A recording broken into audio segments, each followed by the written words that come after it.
तो भाई लोग कैसे हो। आज मैं आप लोगों के सामने तौसी की स्टोरी लेके आया हूँ। तौसी का जादू। चलिए कहानी स्टार्ट करते हैं।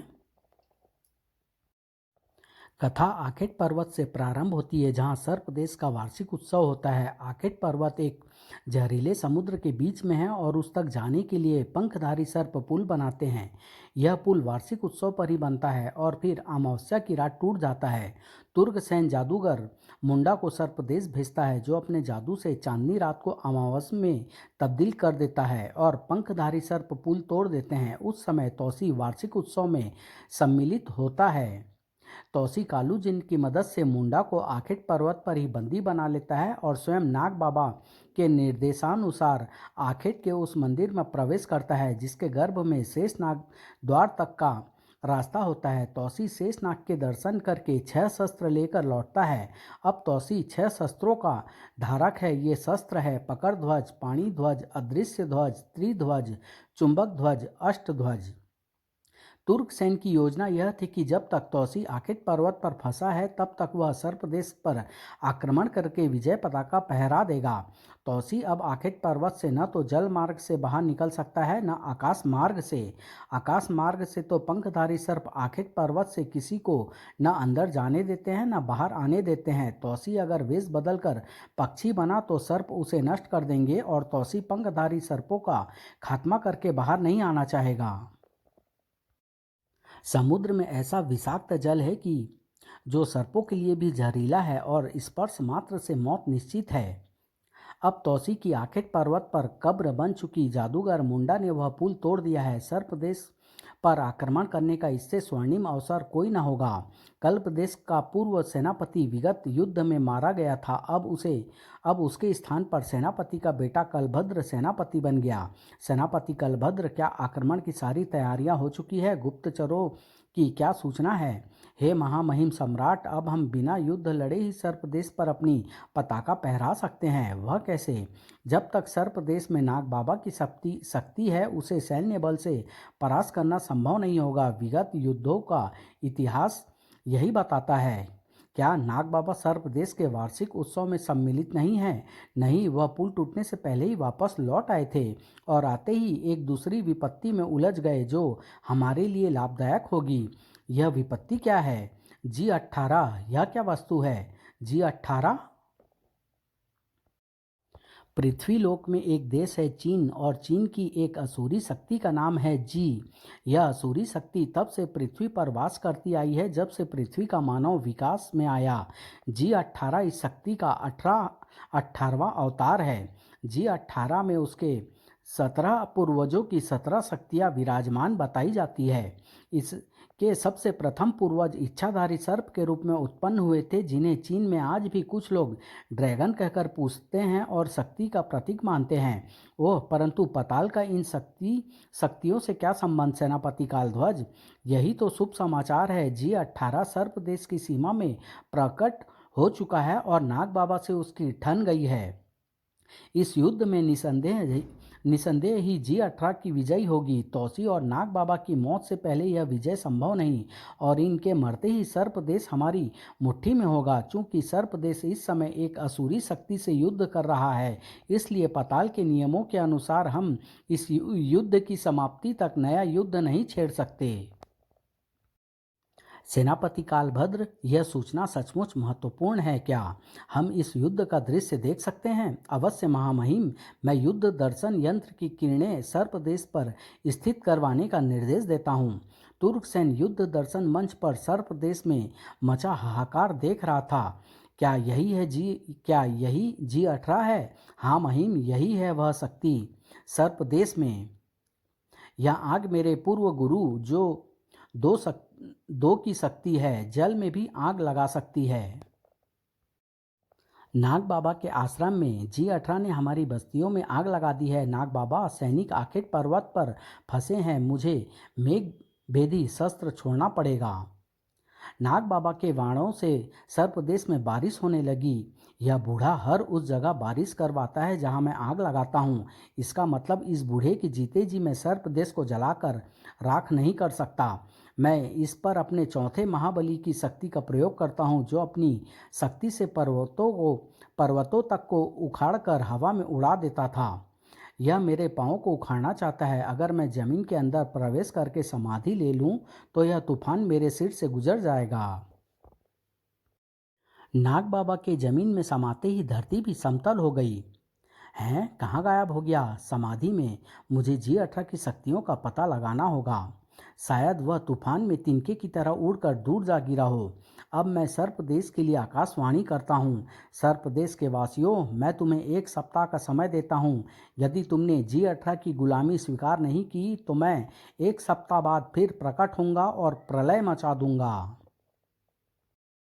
सेनापति कालभद्र, इससे उचित अवसर हमारे लिए कोई नहीं हो सकता। नाग बाबा G18 के भय से जमीन में समा गया है। जहां नाग बाबा ने समाधि ली है, हम सबसे पहले अपने गुप्तचरों की सहायता से इस स्थान पर बड़ी बड़ी शिलाएं गिरा देंगे। उसके बाद हमारा युद्ध प्रारंभ होगा।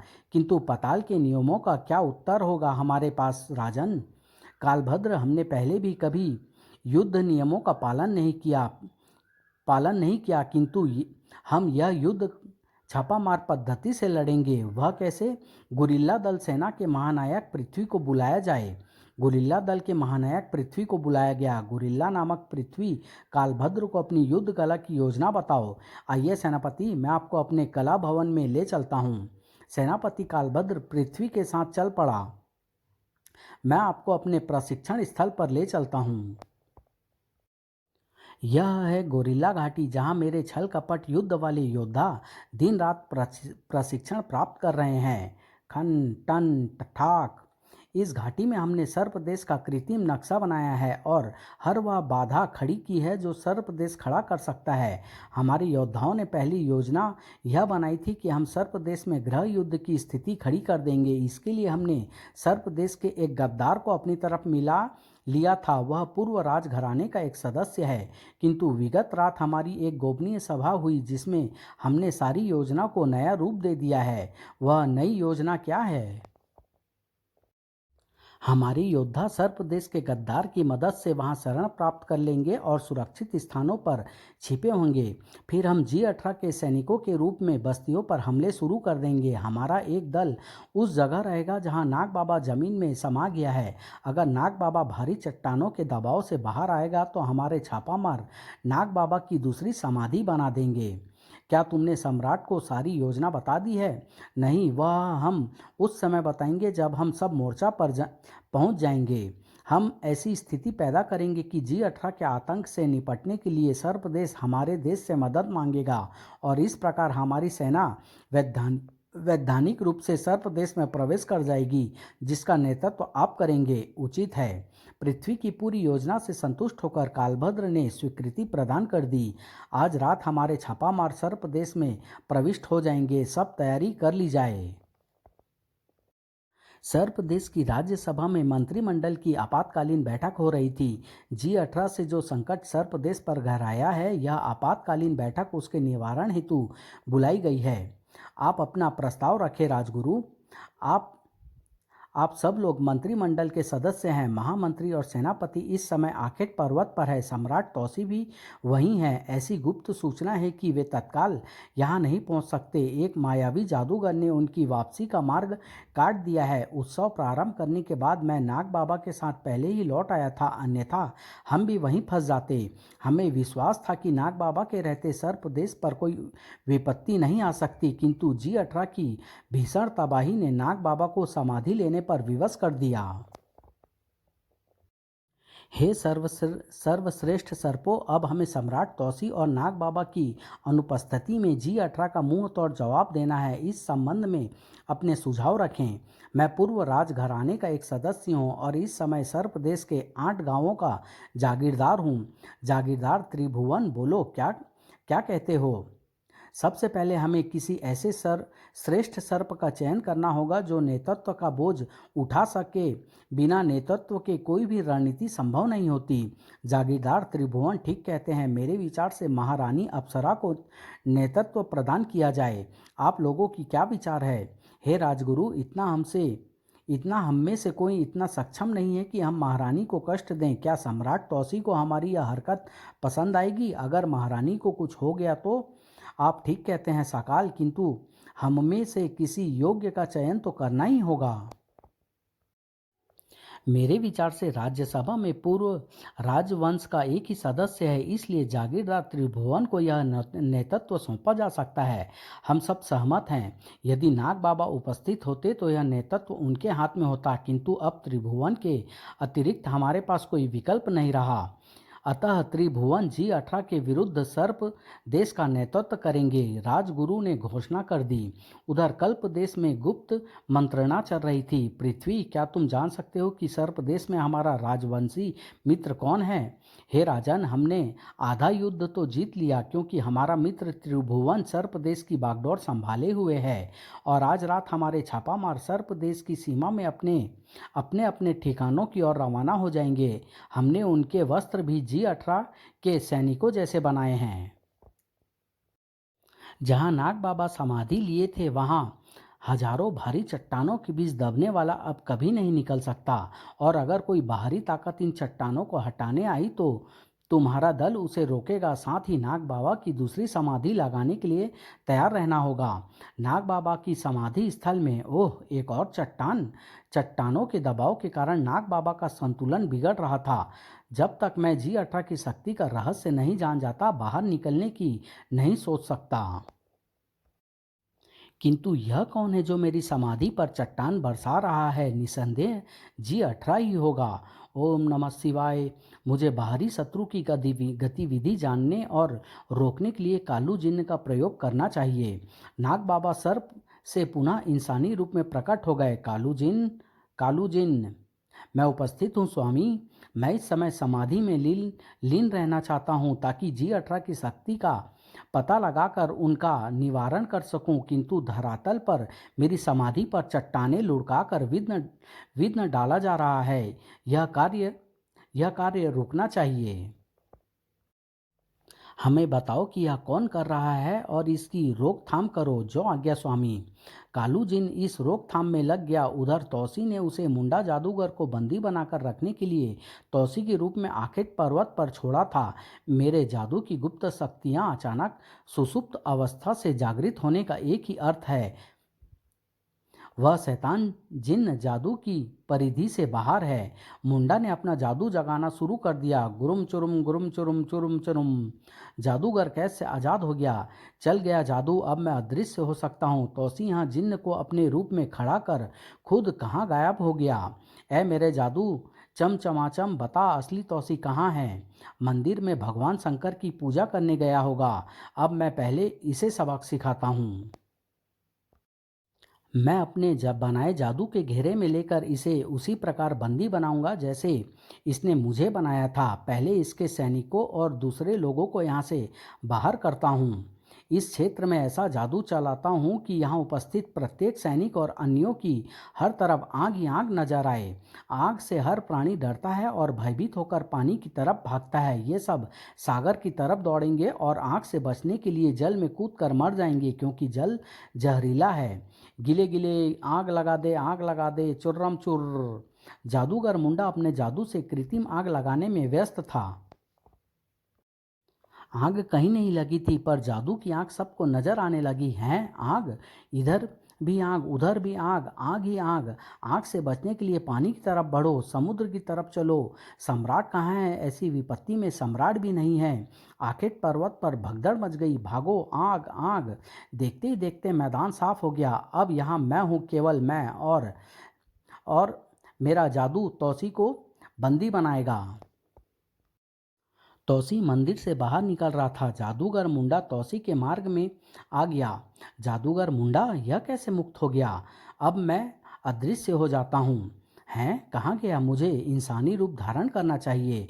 कहाँ छिपा है मुंडा जादूगर? मैं तेरा खात्मा करके ही आगे बढ़ूंगा। मैं यहाँ हूँ, युद्ध लड़ना है तो मैं भी तैयार हूँ। मुंडा तौसी को युद्ध के लिए प्रेरित कर उसे घेरे में ले जाना चाहता था, जहां उसने जादू का घेरा बनाया था।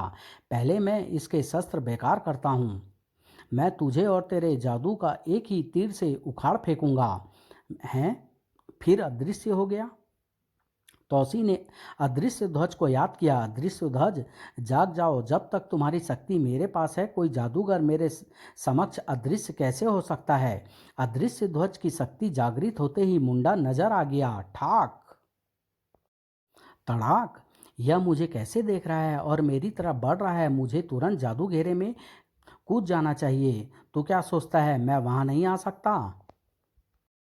जादूगर मंत्रों का जाप करने लगा। गरम गरम, सरम सरम, किरम किरम।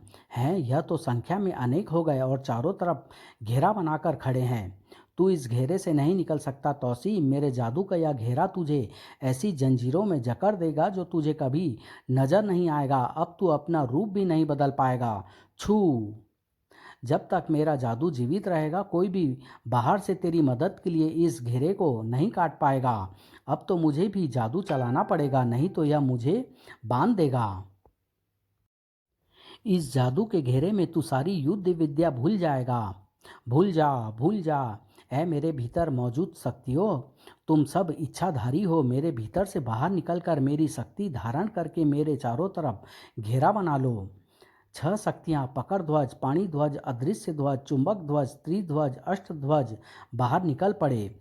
तौसी की शक्ति के जानने के बारे में तौसी और शेषनाग जरूर पढ़ें।